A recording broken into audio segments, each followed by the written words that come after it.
Hello, a warm welcome to you. Thank you for joining us. It's Nationwide. Ruth Aguele. Remember, this news is broadcast live on our website. It's nta.ng/live, and all other of our social media handles displayed on the screen right now. Let's begin on a cheering note. Team Nigeria put a show on day 11 of the Commonwealth Games in Birmingham with more medals won and more records broken. Daniel Aderia will give us an update on the Commonwealth Games.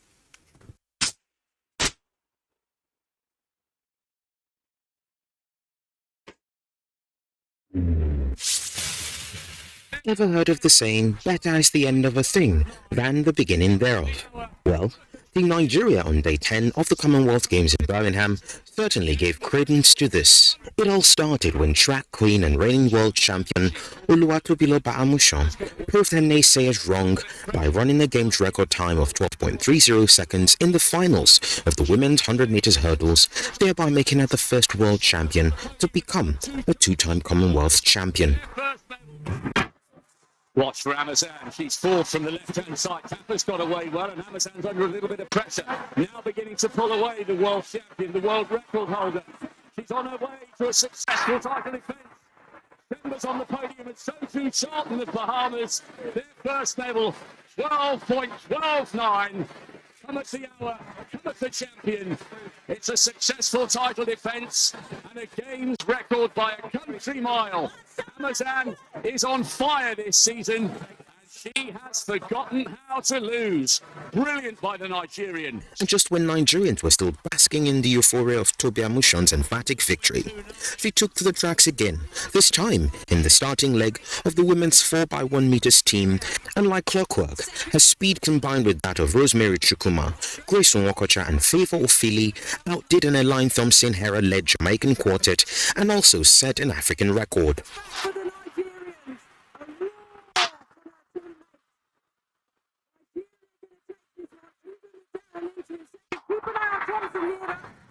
The Jamaican superstar comes through for bronze for the Jamaican side, but 42.10 seconds. Nigerians may have their varying challenges, but they certainly band together when the need arises.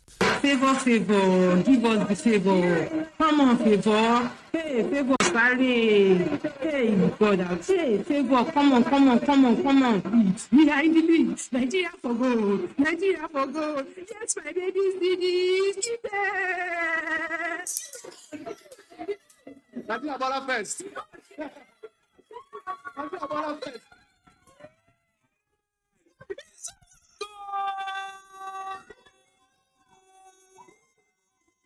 Meanwhile, the men's 4x1 meter team didn't win gold. Rather, they finished in third to clinch bronze. However, it was enough to increase Team Nigeria's medal tally. And while men and women alike prepared for bed, a female stallion in the form of World Championship silver medalist Ese Brume also licked to another games record of 7 meters in the women's long jump event finals, making her a two-time Commonwealth champion.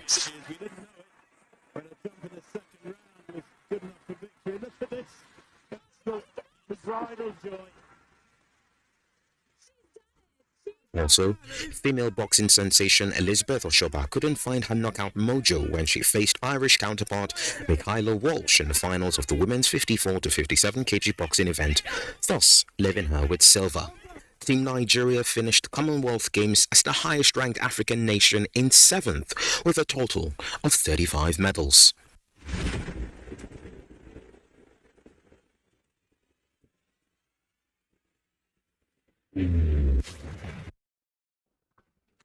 Just exciting watching that. Well, in a historic record, Team Nigeria to the world. Talking about the 2022 Commonwealth Games in Birmingham. They've succeeded to christen their names in gold and restoring Nigeria's sporting glory in the Committee of Nations. Our sports correspondent Abdullahi Ajia brings us some of the cheering moments that gives us a sense of national pride. Nigeria has been part of the Commonwealth Games since 1950, when the country first debuted, winning just one medal. Subsequent editions of the Games have seen Team Nigeria increasing its medals haul, including the best outing in 1994, which had remained Nigeria's reference point in the history of her participation. Not until this 22nd edition For the 2022 Commonwealth Games in Birmingham, where a new record best with 12 gold, 9 silver, and 14 bronze medals, making a total of 35, puts the country tops, finishing 7th on the overall table of 72 participating nations. A performance many described as exceeding expectations from 94 athletes in just 9 sports. I love the way they're running in this Commonwealth. They have been amazing. The Nigerian athletes have also done us proud. Wrestling, weightlifting, athletics. We're here just saw Toby, with the very lovely Nigerian anthem. I think Toby for me today was my main attraction. I was also here last night to see Favour Philly win her silver medal in 200 meters. I think Commonwealth stage is a really good time for Nigeria to show our true talent. Beyond the collective and team glory, Nigeria's individual athletes made podium finishes in grand style, breaking and setting new Commonwealth records. World and Commonwealth Women's 100 meters hurdles champion Toby Amundsen and a host of others are making global headlines and a talking point in the media space. Chambers on the podium and so too Charlton of Bahamas. Their first medal, 12.129. Cometh the hour, cometh the champion. It's a successful title defence and a games record by a country mile. Amazon is on fire this season. This is what I've been praying for to be. It's just overwhelming overall, but I can be more thankful because it's been God out through. was brilliant from Nigeria. That is, in fact, a new Commonwealth Games record at 6 meters and 99. Although there are highs and lows of the competition, experts believe much can be achieved if the necessary wherewithal and preparations are put in place. I just hope that Nigeria continue with this feat, getting it right for the next All Africa Games or Africa Games and then the next Olympics. If we can take it off from here, I must say Nigeria will soon rule the world in athletics. While the celebration lasts, Nigeria's President Muhammadu Buhari joins millions of sports-loving Nigerians to salute the memorable display of Team Nigeria's athletes, commending their effort that has brought national pride to the country. Abdullahi Ajia, NTA News. Team Nigeria, they are on fire this season. Let's expand the discourse, and we're joining our correspondent live from Birmingham, Kene Ima Abudike, via Zoom. Kene, can you hear me? Good to see you. Loud and clear. Good to see you too, Ruth. How are you today? Very well, and I'm sure you're in that euphorial mood. 12 gold, 9 silver, 14 bronze. We've not had it this good. That's 35. 35 in total, yes. I'm just breaking it down. What's the mood there for Nigerians and for yourself, seeing all that happen? Well, it's a splendid moment, I must tell you, here in Birmingham. Like I said earlier in my other interview, everybody in Birmingham is talking about Team Nigeria. It has been an impressive outing, so to speak. It's never been like that before since 1950, when Nigeria began to appear at the Games. But this time around, it comes with a mix of what would I say? Determination, resilience, and endurance. Because if you watch the way They all got to the podium from start to finish. It speaks a lot about the Nigerian spirit of never say die. And that's what the people are celebrating here in Birmingham on behalf of Nigeria as a nation. And it goes to show that there are so many things we can achieve as a nation beyond sport. For one, everybody is now enjoying that feeling of togetherness, feeling of oneness, and it tells us what sports as an industry or as a sector can do in further uniting our great nation. All right, Kene, and no doubt we're seeing that resilience, that passion coming out from the women. I'm feeling so proud right now of all the women out there in the sporting world for Nigeria, of course. But why are the women performing better than the men? Can you tell us about that? Well, I'm as amazed as you are, because initially it used to be the men all the way, but the narrative seems to have changed completely now, Ruth, because a good number of the laurels we got here in Birmingham all came from the women, the female athletes, with even Toby Amuson putting the icing on the cake, even up to the very last day, as well as Esa Brume. Now, what does that tell us? It tells us that perhaps the men are beginning to look elsewhere, beginning to look for not just the medals, maybe something else. I could say money, but then you need to work harder before you land money in this kind of competition. So the ladies have shown that if you put in much effort into what you're doing, you should be able to be recognized at the end of the day. That is not to say that the men didn't do well here. The only thing is that they fell short of expectation, in the sense that apart from breaking a jinx by the 4x100 meters men's relay, what else would you say they actually did here? And then, of course, when you go to individual sports, some of them did excel, but not the way the women did this time around. Now, we need to look at women once more, not just in sports, but also go further to empower them beyond sport, empower them in businesses, empower them in their careers, empower them in education, empower them in all sectors of our national life, because we're beginning to see that they have a lot to offer. Indeed, an opportunity, of course, when it presents itself, those who can see it take a grab of it. Now, when we're talking Nigeria is on the global scene, it's not about football this time around. It's for track and field event, which is something quite remarkable. What would be your recommendation in terms of shifting attention, especially for women? You've talked about empowerment for them, but in the sporting world, there are a lot of women who don't have this kind of opportunities. In fact, it might interest you, Ruth, to know that most of these athletes were discovered right at the grassroots there in Nigeria, especially in Abuja and Lagos. A good number of the coaches we've been talking to here worked with them. Some of them discovered them, took them to some lower competitions many years back, and they were like, what would these ones do? But today they are all champions, and that tells you that athletics, track and field, and even beyond that, boxing, all other sports, we need to look into most of these sports and begin to give them the adequate attention in terms of development.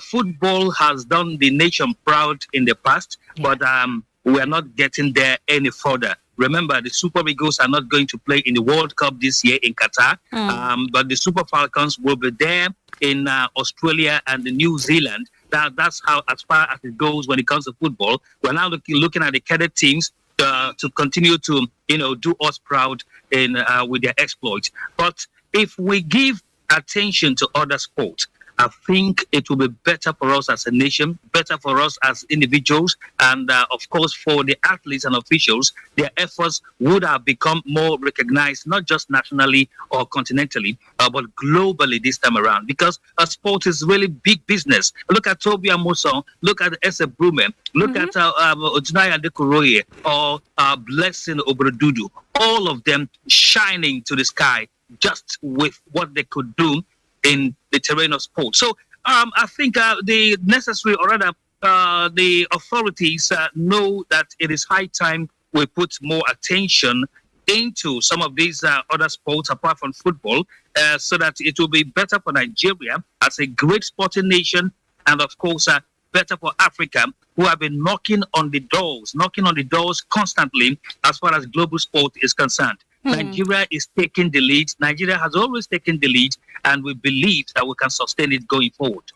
Indeed, Kene, you just hit the nail in the head. And before I let you go, what would be your message now for Team Nigeria and those who are watching, who want to be like the Esebrumes, the Toby, and all of that? What would be your message going forward beyond the Commonwealth Games? What next? Well, for the team, let me start with the team right now. The team, a good number of the athletes in Birmingham will be in Accra next year for the All African Games or African Games, and a good number of them will be going into some qualifiers for the Paris 2024 Olympic Games, while a good number of them will go looking for ranking points in some competitions scattered around the world. So my advice is simple. Let them continue to do what they're doing now. Like the commentator said there, Toby Amuson is on fire and seems to have forgotten how to lose. So let the others emulate that, copy it. Wow, it is doable. Who says you can do it? Yeah. So let them continue to do what they're doing, continue to train hard. And for those of them who are younger and aspiring to replace them in a couple of years from now, the sky is just the beginning for them. Like I said, if you come to the National Stadium in Abuja, the Moshood Abiola National Stadium, every day, you will see these youngsters training hard with some dedicated coaches whom we don't even hear their names. In fact, it will interest you to know that most of these coaches are still very much around at the National Stadium of Abuja there, waiting to discover new people. So let's give more attention to them. And for those of them who have taken to sport as a career, aside education, let them be more serious. Their future is indeed going to be very bright. All right. Thank you very much, Kene. And of course, that never dies spirit of Nigerians should continue to fly. Thank you so much, Kene. Exactly. Thanks for having me. All right. Our correspondent there from Birmingham, I beg your pardon, telling us about the Commonwealth Games and Team Nigeria's performance. Well, still on that, as the curtain draws to an end, talking about the 2022 Commonwealth Games, President Muhammadu Buhari celebrates the athletes that represented Nigeria gloriously in the competition. The president joined millions of other sports lovers in Nigeria to watch some of the colorful and spectacular moments in the 11 days competition, which had no fewer than 5,000 athletes representing 72 nations and territories, competing in 280 medal events. Saluting the memorable display of Team Nigeria athletes, the president commends the 94 worthy ambassadors that proudly flew the Nigerian flag in 9 sporting events.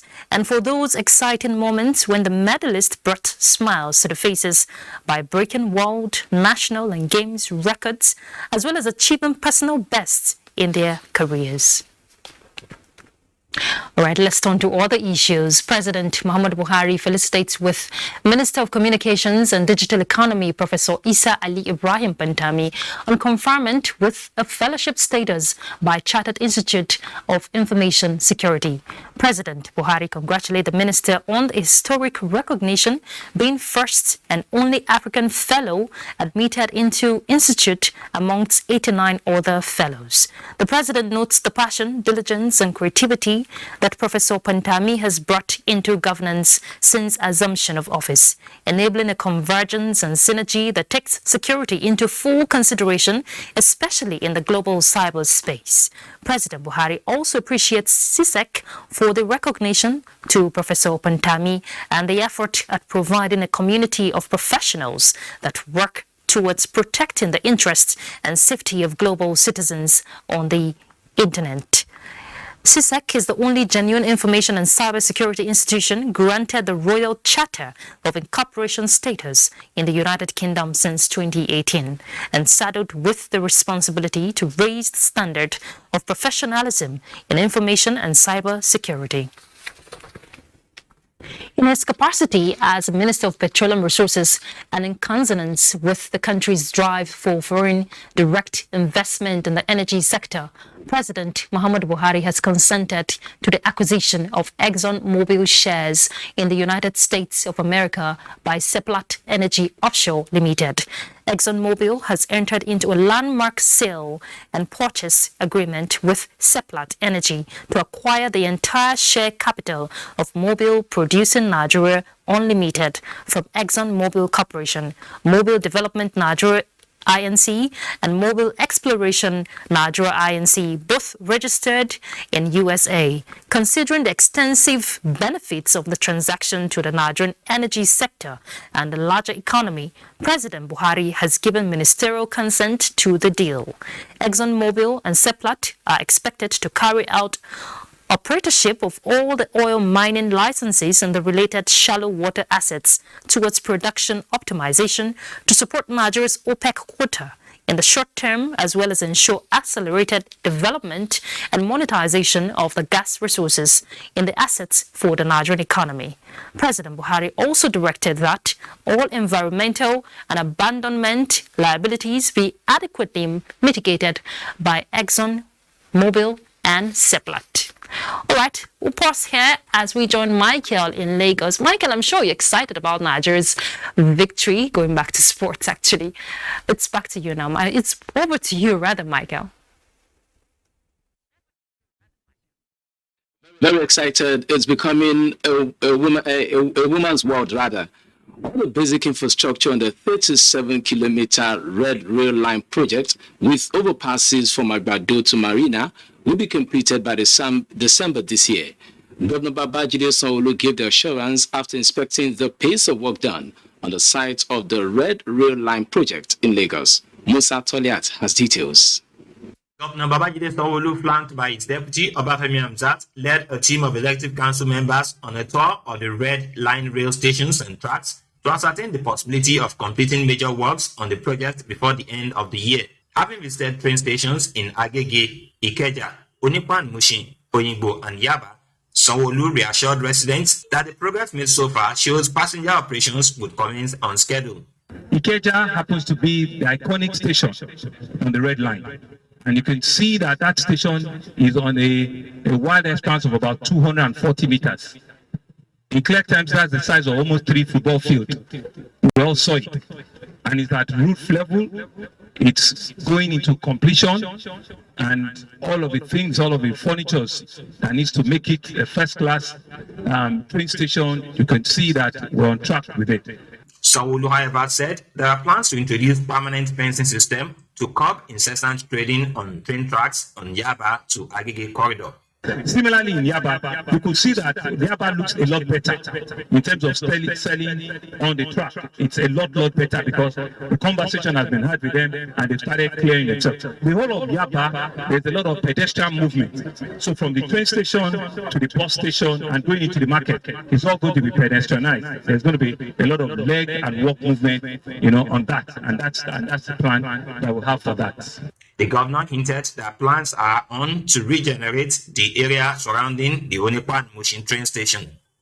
In Lagos, Musa Toliat, NTA News. The seizure of 201 cartons of expired seasoning products worth millions of naira is infusing new ideas in anti-smuggling drive, and the Federal Operations Unit Zone A of the Nigeria Customs Service is warning members of the public to be mindful of imported products as they could be injurious to both the awareness and the economy. Items with duty paid value of 540 million naira were seized by the customs, while 9 suspects were arrested in the month of July. The importation of rice seems to be the defined solution, but the customs is not backing down based on the simple commitment at enforcing laws and safeguarding public health. The worry now is obvious. It is about cutting off the use of motorcycles for smuggling rice because more than half of the 7,261 bags seized for the month of July were intercepted on motorcycles. 32 motorcycles were impounded at various locations in Ogun State alone. Number 1 is written in French language. This is a clear case of desperation taken far, as the customs intercepted 201 cartons of expired seasoning products built for delivery into the country, where they will be possibly repackaged and distributed. The concern here revolves around threatening the expansion of local markets and health of the citizenry.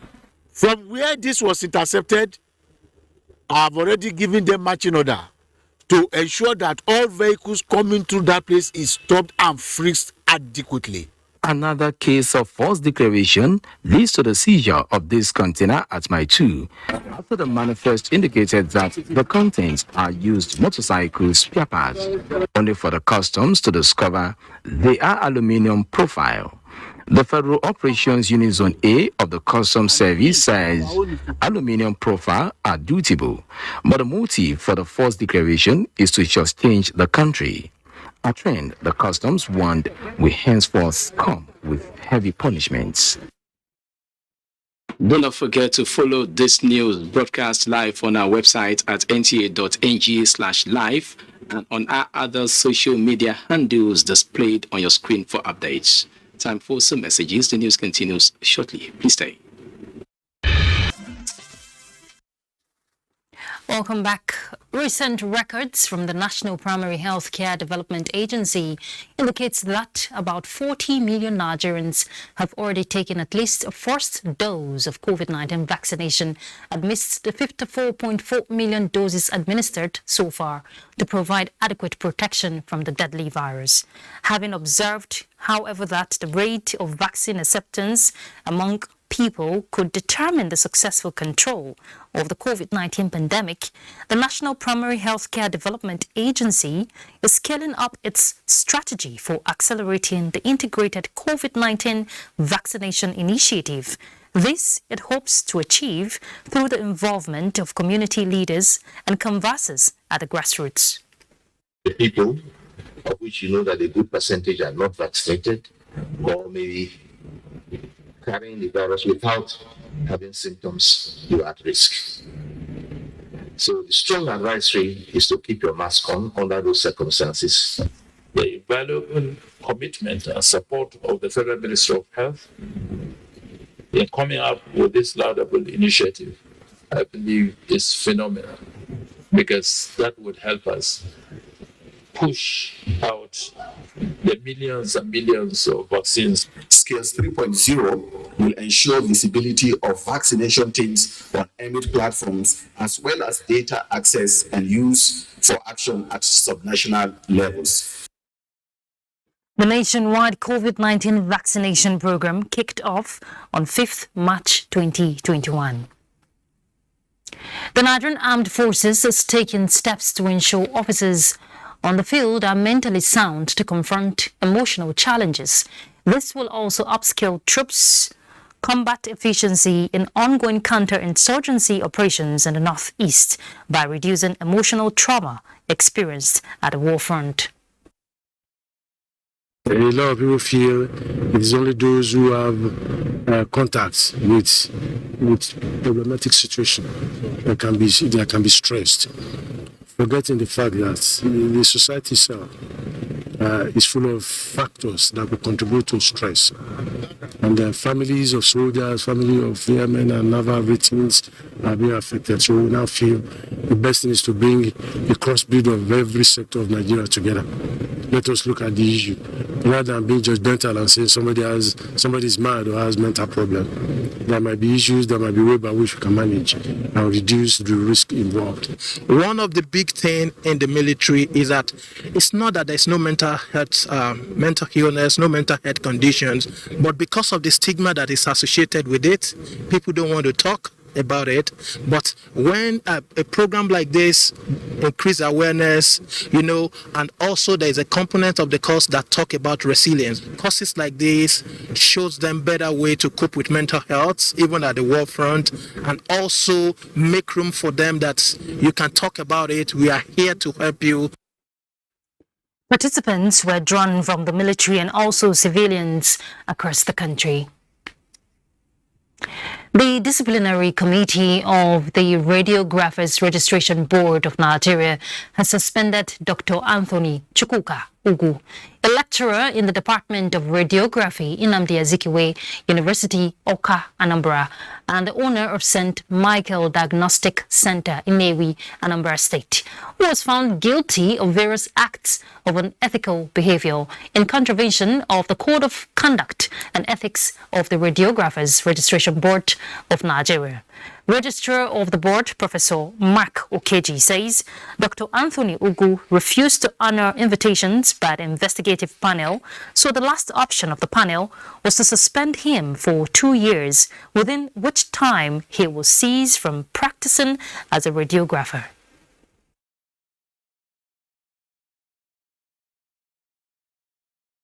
There were 2 cases against the same person. One of them was trying to denigrate a senior. In our profession, we value seniority. The second one, was an issue of an official mail sent to a governmental body, and within 48 hours, we found it in the hand of another radiographer on a social media. Look at the judiciary here. The public service of the nation has again been described as the engine room of government in the implementation of policies and programs, as well as ensuring the safe custody of official records. It is in recognition of this that the National Judicial Institute is not leaving anything to chance by evolving a mechanism for the protection of the official records entrusted to administrative staff in the nation's judiciary. Olabode Arewa will tell us more about it. It is a typical day in the office for this staff of the Federal High Court Abuja Division. Although they daily interface with the public on official matters, civil service rules limit the information they can divulge to members of the public, except such request comes under the Freedom of Information Act. As a reminder for them to always observe the code of conduct of their office, a workshop was organized for the administrative staff from various judicial divisions on workplace safety and security management. It is on this premise that all hands must be on deck to ensure that the Nigerian judiciary is held in the high esteem. To this end, I must remind you all to stay away from corrupt tendencies. Well, confidentiality must be your watchword in view of the daring nature of their duties in the course of handling official records.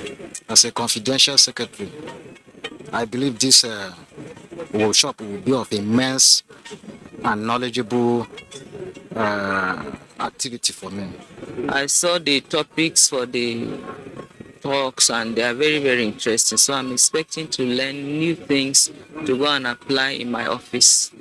As part of their mandatory continuous training, they are also to learn the best practices in conflict management and writing skills. In Abuja, Olabode Arewa, NTA News. The Nigerian Navy ship Pathfinder Port Harcourt, through its corporate social responsibility, is leading a campaign for community participation in the protection of government projects sited within the localities to attract more investments. Commander NNS Pathfinder Suleiman Ibrahim said this at a joint environmental sanitation exercise in Port Harcourt. Kinsley Amajiri reports. Before the reconstruction of Accra Road leading to Nigerian Navy ship Pathfinder, it used to be a nightmare plying the route. The state government's intervention within Rumolumini community brought a huge relief and succor to residents. For the Nigerian Navy in its corporate social responsibility, this environmental sanitation in partnership with the community is necessary to clear the drains and keep the roads tidy. If you look at the road, each time I drive on the road, I feel very pain because you see the gutters, which are supposed to be drainages, have been filled up.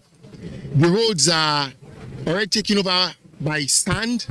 And I know that if something is not done very quickly, this monumental infrastructure will fall into decay.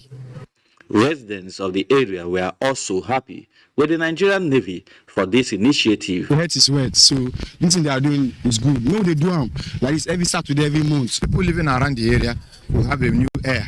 They haven't done this because over the years, this place has been like this. The Nigerian Navy ship Pathfinder has remained at the forefront of the current military campaign to stem the tide of economic sabotage via illegal oil bunkering and other nefarious activities within the maritime under its areas of responsibility. In Port Harcourt, Kingsley Amajuri, NTA News. All right, let's take another trip to Jos this time to join Zemret to pick up with the next set of reports. Thank you, Ruth, for joining us in Jos. The Nigerian Defense Academy is training cadets on adventure and leadership skills at the Citizenship and Leadership Center, Sherry Hills, Jos. Yildiz Danladi reports. The participants are involved in activities to include trust cycle, electric net, tightrope support, parachute, as well as assault course. This is meant to test their agility and decision-making capability. This training package has helped us to increase our leadership qualities. This training we've undergone presently will enable us to be able to manage our men and resources in the field. The director of the Military Training Nigerian Defense Academy, Brigadier General Emmanuel Eric Ejim Emeka, says due to the contemporary security challenges across the country, the curriculum for the training of cadets has been modified. We can say now that we have reached almost 80% of what we want. They have done the airborne course, they have done the amphibious course, they have done the range management course and method of instruction course. These were courses that some of us did as commissioned officers, but they are opportune now to do it even as cadets. So they are, I can tell you confidently that they are ready for the task ahead. While addressing the cadets, the Commandant Nigerian Defense Academy, Major General Ibrahim Yusuf Manu, expressed delight with the level of discipline and performance exhibited during the training. I am highly impressed by your standard, and indeed by your standard of discipline throughout the adventure phase. I have seen future in this cadet because they are very disciplined, they are very intelligent. A trophy was presented to the 1st Battalion during the training. In Jos, Yildiz Danladi, NTA News. Plateau State government says it is committed to ensuring that citizens, especially civil servants, have access to quality and affordable housing that will cater for their housing needs and also address housing deficits in the state. Governor Simon Lalong stated this at the flag-off of the Simon Bako Lalong Workers Housing Estate at Rafiki, Bassa local government area of the state. Priscilla Grumnan has details. The Simon Lalong Workers Housing Estate of 844 units of housing is to be constructed on these 40 hectares of land to provide quality and affordable housing for civil servants in the state. The project, consisting of 3 and 2 bedroom bungalows, police station, clinic, church, educational and commercial facilities, will be constructed in phases and is expected to be delivered to government in 18 months. Governor Simon Lalong says, bearing in mind the housing deficits being faced, government will continue to provide necessary infrastructure that will better the lives of citizens. Through the workers' housing estate, our civil servants will no longer have cause to worry about owning a house or renting accommodation. So there is a mechanism for them to own one under very friendly terms. Head of Civil Service Sunday Hiat enumerates the gains of the projects to civil servants, saying this will improve their welfare and productivity. National President of the NLC represented and the State NLC Chairman Eugene Manji appreciate Governor Lalong for initiating the project, which they say will go a long way in ameliorating the hardship faced by civil servants. Messages came from the paramount ruler of the Irigwe Chiefdom, as well as other guests who applauded government's initiative. In Jos, Priscilla Grumnan, NTA News. That's our package from Jos. We'll take a break now. Nationwide continues thereafter. Do stay. Welcome back. Effective management of political parties in line with laid down rules and regulations is critical to the quality of leaders who emerge from party processes to form the national and sub-national governments. Guests on NTS Good Morning Nigeria, who gave this position, are also of the view that while internal party wrangling is part of Nigeria's democratic evolution, monetization of political power should not be overlooked. Lydia Sampson reports. As democracy continues to evolve, the intensity of party wrangling and money politics is taking center stage.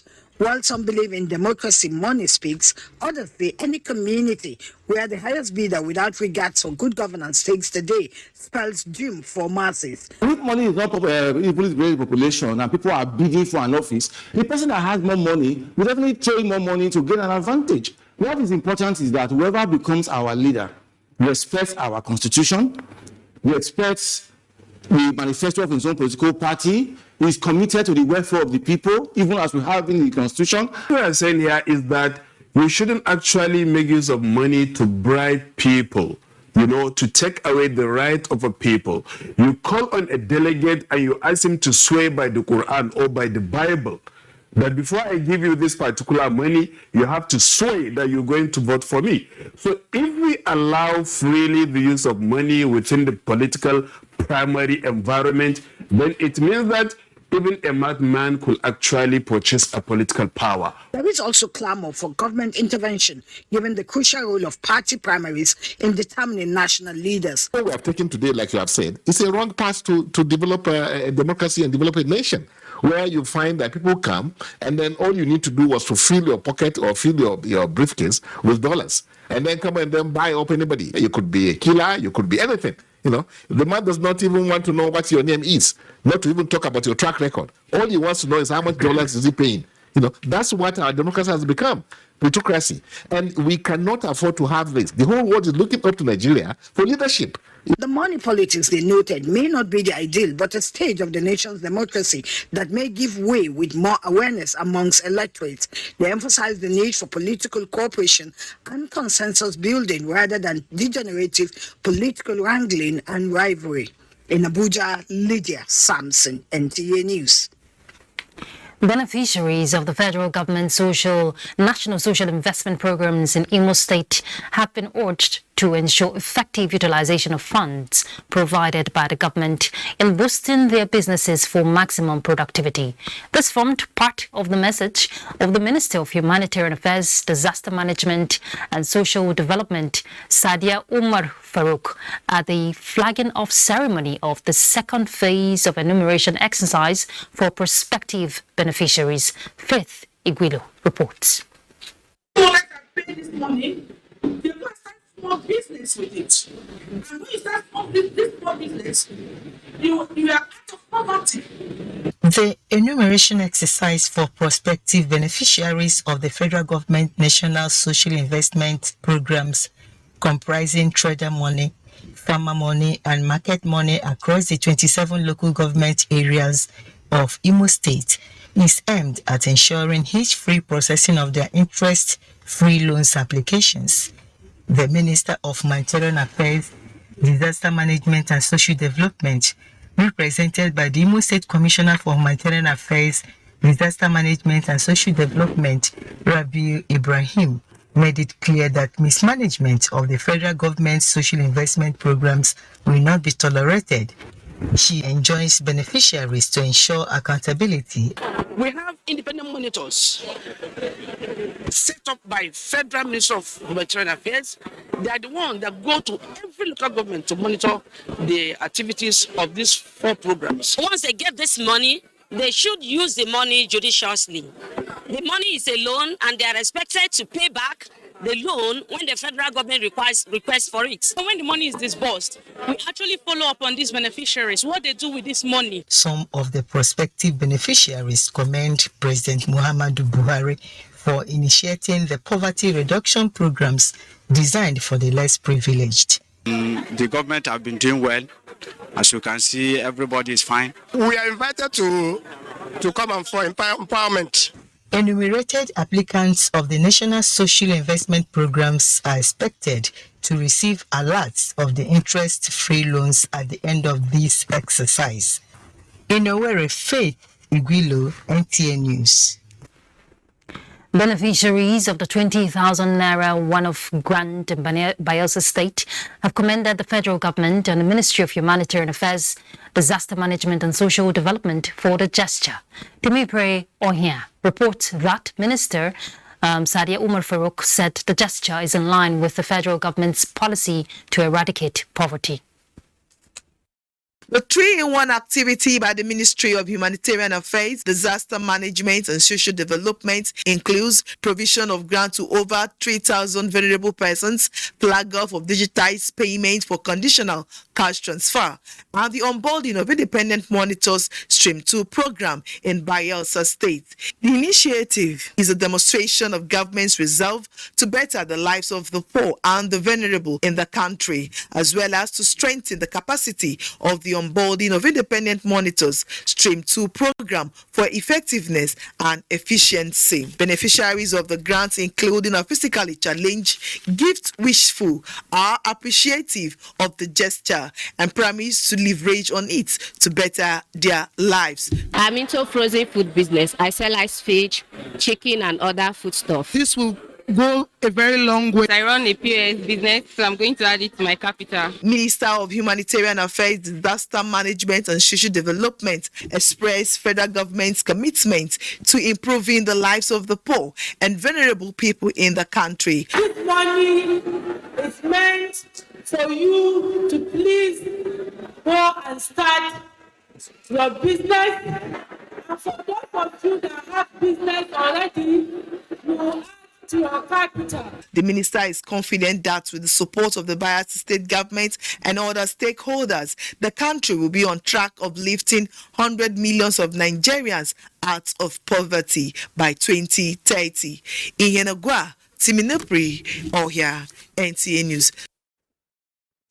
The Federal Ministry of Agriculture has carried out an emergency aerial spray aimed at mitigating the effects of koala birds in 6 most affected local government areas of Bauchi State.